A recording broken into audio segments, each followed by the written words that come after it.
Forbes India, CNBC-TV18 present India Inc. on the Move. Smart Manufacturing, powered by Rockwell Automation. Hello and welcome to India Inc. on the Move Smart Manufacturing Summit by Forbes India and CNBC-TV18 in partnership with Rockwell Automation. The increasing use of digital technologies is a significant factor that will continue to propel the FMCG industry onto higher growth paths in the near future. Due to the increase in demand of personalized products, manufacturing companies need to adapt to personalized manufacturing methodology instead of a mass production methodology. More and more industry players today are actively embracing digital technology to fuel the next phase of growth amidst frenzied competition. The ability to digitize quickly will also be a key differentiator between organizations as they adapt to the changing demands of the times and consumers. They are leveraging technology to address long-standing challenges and take advantage of new opportunities in an evolving market. Right at first time, on time in full, to avoid the absence of stockouts at retailers and the rapid availability of new products are key for FMCG companies. Agile and flexible supply chains is also essential to operate a pipeline of often perishable goods. In addition, they must also ensure the freshness of the products, existence of sufficient market coverage, and constantly improving working capital ratios. Well, these are just some of the key reasons that we are highlighting today, which is driving digital transformation in this sector. To discuss all this and much more, I am joined by Mr. Vishal Kasliwal, Regional Manager, Asia Pacific and India Process Control and Automation at ADM Agro, Mr. Mohammad Rizwan Uddin, General Manager, Technical at Abyss, and Mr. Arvind Kakru, Director Sales, Rockwell Automation. Gentlemen, thank you very much for joining us today. Arvind, my first question to you is, the advancement in Industry 4.0 and the confluence of disruptive technologies is truly transforming the manufacturing industry.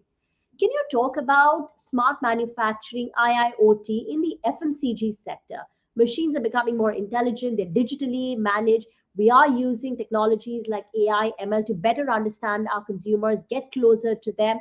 Can you walk us through and give us your opening comments? As most of us know, digital has made wide, entry penetration into FMCG sector by way of consumer behavior and marketing to a very large extent. But very important to understand, how IoT is going to help the industry in general and manufacturing, in particular. And it's very important, that we kind of look at some of those data points in terms of, what could be the possibilities that exist. I would say it's key to prioritize opportunities and applications that will help realize early returns, and returns of investments, while creating the right foundation for longer term growth and success. The impact would come from digital innovations and applications and solutions can enable significant improvements in the manufacturing performance and business outcomes in key areas. If I talk about use cases in particular, they could be in specific areas, like say assets and operations. For example, management and control of equipment and systems, with that given operating environment, that is very critical. Resources and environment, which is focused on resources utilized and consumed, conducting operations, as well as environmental systems and management. So these are very critical, from just-in-time manufacturing, cost optimizations, and so on and so forth, right? Then next area could be peoples and processes, which could be dealing with the impact of operators, skilled technicians, and support personnel on operation, how they become much more efficient and manage the operations to a very large extent. The obvious one is, of course, materials and supply chain also, because that is focused on information and has the largest impact overall in terms of resources involved in providing the raw materials and components which are required in the production. And finally, I would say enterprise integration, which is focused on linkages and integrations with the information and resources within the enterprise that requires, facility or facilitating the production. Selecting the right use case is very important step in building up the overall plan. and finding the right fit for the larger IIoT strategy. So multiple ways of looking at how this can be driven across the enterprise with smaller manufacturing setups, expanding it to the larger operations. And if I were to kind of summarize in short, so demand-driven production is something where this would be really applicable. Streamlined quality and compliance is one more area where this would be applicable, because that has a huge impact on overall operations, running of the operations, or even from the point of view of security, compliance, and all those kind of things as well. Data and knowledge driven efficiency, and then finally risk management and secure operations. Mr. Rizwan, could you talk about how you are using IIoT and what are the critical use cases as you see it? Yeah, it's analytical and forecasting.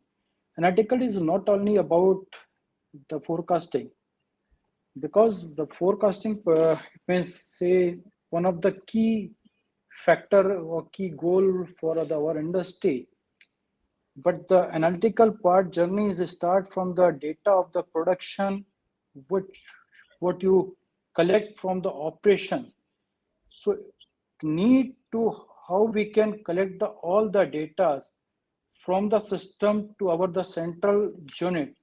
As you know, we are using just S4HANA or SAP is now the software platform is going on.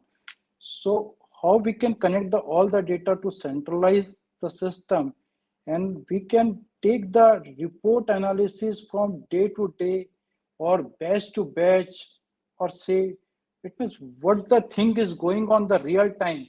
It should be very essential for the analytical. So I just say one thing, IoT is very important for the useful for our industry, but it is used as you have to make how your dashboard and reports you make for your analytical system. As we use as a truck in, truck out system, specific the batch reports, how much material will be consuming. So it is very, very useful for us for this system. Thank you for sharing that. Vishal, could you talk about traceability? That would be of paramount importance, in the supply chain for the industry. Could you throw some light on it? See, when we talk about the traceability, it's very important to understand the importance of it. Like when we talk about an FMCG company or FMCG, the products of an FMCG company. So these are the food products or the ingredients that are directly consumed by the consumers. So we need to keep in mind what the consumers' health, safety, and that aspect in particular. So for an example, if a particular customer is allergic to a particular, let's say peanuts. So if we found out that there are traces found in one of the let's say product that he has consumed, so that we need to understand that what was the root cause of it. So from the finished good to the raw material, we need to understand that how we need all the steps that are involved in between, from let's say the process, people, technology, everything. That thing we need to understand that, okay, from where this let's say flow goes. It can happen in other way around also. Like if the product has not left the company, but QA/QC department in the plant understands that, okay, something is wrong. So they need to understand from where that happened. So they need to have a back chain. So that traceability is important, so as to go to the root cause and eliminate it. This affect the safety of the people, this affect the compliances, and this can have a very cascading effect even on the life of a normal consumer. So for an FMCG plant, the traceability is a very important tool to keep a watch on it and to minimize their losses also. Arvind, Vishal just highlighted the importance of having traceability for the FMCG industry. What are the factors, companies, enterprises need to keep in mind as they, employ and make sure that their supply chains and their entire, value chain has traceability in it? Sure. And he went very specific, Vikas, in terms of giving examples, of how traceability is critical, and there's an aspect of safety as well in this, So I'll talk about both, If you actually look at it, product consistency is key to maintaining brand equity or batch to batch and facility to facility kind of consistency, around the whole production overall. Now, local raw material specification would vary from plant to plant, batch to batch, and those kind of things. That can create challenges, overall for the manufacturers, and they must be trying to make sure that each production run compensates for variability and process changes. While producing a product with tight quality standards. You can improve not only the quality but also safety, compliance, and speed to market. When you move from a paper-based solution to a digital solution or a manufacturing execution solution, taking an enterprise-wide approach is very, very critical in these kind of things, which would be a big component, resulting from automation and digital, and which can help in addressing the food safety, operations, or safety across the operations overall, while increasing the productivity as well. So they must also be, the manufacturers I'm talking about, be able to continue to be more proactive, to identify and resolve the issues that lead to product recalls. And that's a big thing, for some of those manufacturing operations, and they're very costly in the short term and also have a very detrimental impact over the long term, by way of brand loyalty, insurance premiums, and so on, right? Now, if we look at traceability overall, I would say, from not just safety of consumers, but also from the strict government regulations, the F&B manufacturers need to find better ways of tracking, tracing, and managing the inventory. So that is very critical. They need a single digital system, in my view, that combines the total traceability and integrated compliance to optimize every aspect of the operations. That means reliable data, inventory, and a lot more things, in terms of how you track your ingredients or supply chain, when it was received, for example, where the location is, and what is the best buy or expiry date. Those kind of things are really critical. So this is really, in my view, a larger industry need overall, especially for the ones that have big repercussions in terms of either contaminations or regulation, or sometimes that can have much wider impact, on the society as such. So very critical for industry and manufacturers to go for these kind of solutions. Could you also, Arvind, talk about cloud? And how does one or how do companies harness the power of cloud to transform, the way they work? Typically we have on-prem solutions in a manufacturing environment or in an OT kind of environment. Typically you have control systems, you have digital solutions, and over the past few years, people have gone a little bit more aggressive in terms of going over the cloud. The benefits possibly are, that it is very important in terms of aggregating the data and helping people or the manufacturers draw insights from that data. For example, an enterprise would be able to compare specific sensor inputs, from one location in the world to another. Without the cloud, comparing data across wider areas is much more difficult. So using the cloud also allows for high scalability. When you have hundreds of products going to thousands or millions, and same for the equipment in place, which is like, say, for example, sensors, putting large amounts of data and computational power on each of the sensor would be extremely expensive and energy intensive. So in those cases, the data can be passed on to cloud, from all of these sensors and processed there in aggregate. So that would really help in building connected factories and digital supply chains, which makes it much more easier to drive scale in overall manufacturing operations. Mohammed, same question to you. How critical is cloud computing? What are the solutions that you use for processes in manufacturing? The cloud is very essential for the industry also, because we are having a number of data in pan India. We are doing the working, or as Mr. Arvind also says, if the abroad so many industries are running, how we can compare the data and how we can save the data. So cloud is the one of the safest platform to put your data on the system and you can just make a comparison to your, what is the process from the day one to till how the thing is going on, and your data is very secure in the cloud. It is very essential for us. Cloud is very essential for us. Vishal, accelerating innovation with access to new insights, the ability to collaborate with ease, to try new things quicker at a lower cost has now become a must for FMCG companies, right? So, on one aspect, you have cost efficiencies and, making sure that you constantly improve on the efficiency parameter is a key KPI. But now, increasingly, companies are also trying to measure the new revenue streams, the value that digitization is offering. So, can you tell us that when you adopt digital technology, what are the critical areas of business that you look at to make sure that you are having the impact that you want? So when we talk about efficiency, everybody talks about efficiencies, KPIs, but the let's say the only one thing is, let's say, constant, that is change. Change always happens. For an industry, uh, they start with a raw material, they end up in a finished good, and that ends up with the customers.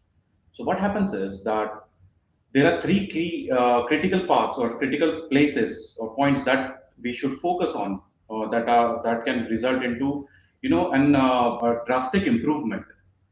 That is process, technology, and people. These are the three important buckets that define or that derive those changes to ensure or to limit your efficiencies, to reach it to the maximum level possible, and also to limit your the variabilities on the KPIs. Everything is linked to a baseline, that is variability. So with all the technological improvement we are talking about here, everything talks about technology. Okay, but there are two more important buckets. There is one is the process.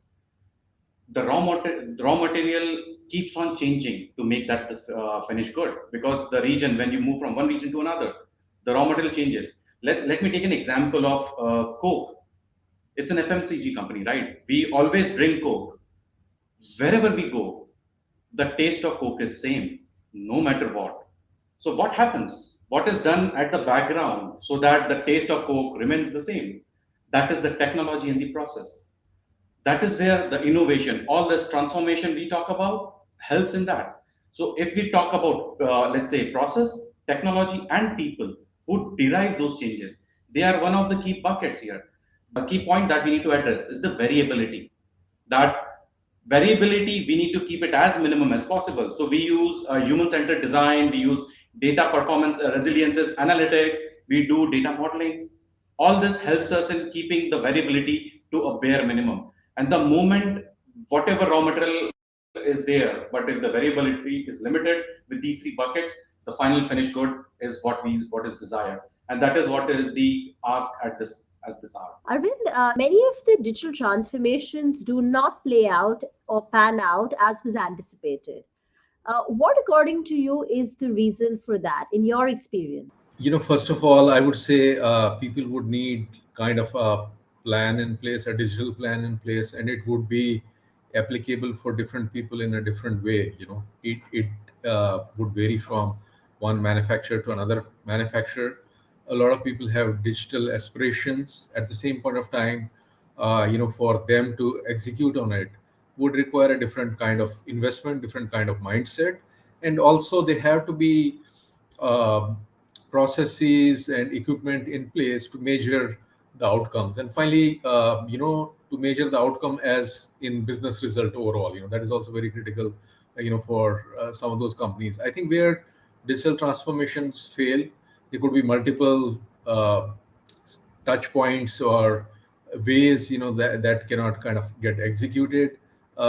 It could be sometimes even related to people who are possibly not on board. There's not enough awareness in the company about that. There's not enough push coming, or people who are operating it on the ground possibly sometimes don't align with it. They think it would result in loss of jobs and stuff like that.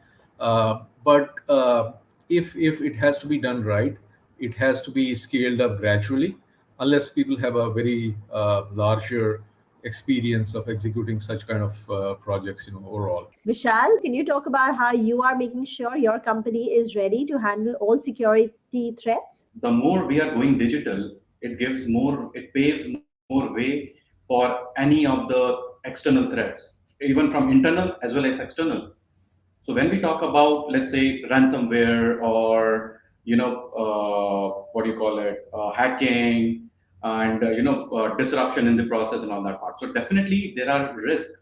So there are key things that we need to focus on actually, so as to avoid that or avoid or limit the effect from these things.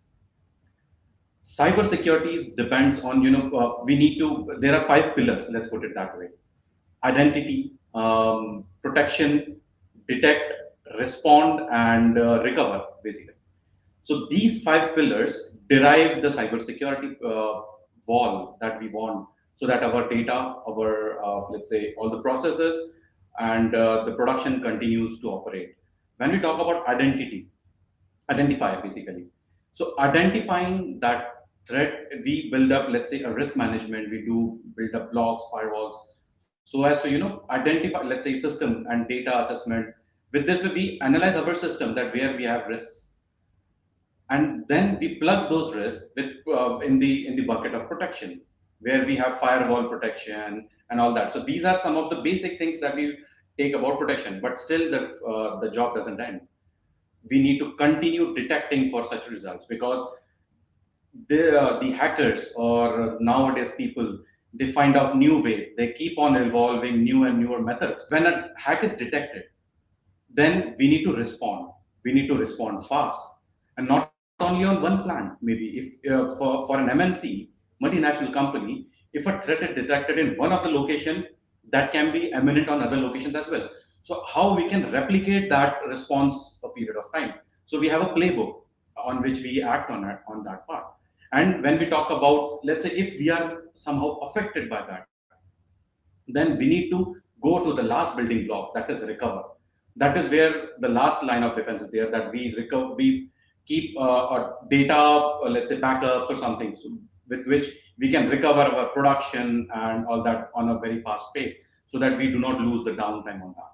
So cybersecurity is definitely an integral part of the digital transformation journey. Arvind, given the current workforce challenges, how do you see using technology at scale to help train the workforce? I think, other than training, there are a lot of other benefits, which are like operator productivity or quality or maintenance. Some of these things are really critical, while you go for, technology helping train the workforce and also getting them aligned much more with the digital world. Otherwise, they could be mutually exclusive, for all because the execution did not happen well, or the information did not go down to the last mile, really well. So if you look at augmented reality, which improves people's cognitive and decision-making skills, by absorbing and projecting digital information in the context of physical reality. And some of these augmented reality-based knowledge capture tools also have to help in capturing and sharing step-by-step instructions to cut down on the training time, increase the operator effectiveness, and also achieve compliance to a very large extent. By using any number of virtual reality or AR tools, the managers can get a very real-time look at any site to ensure that the processes are running as planned.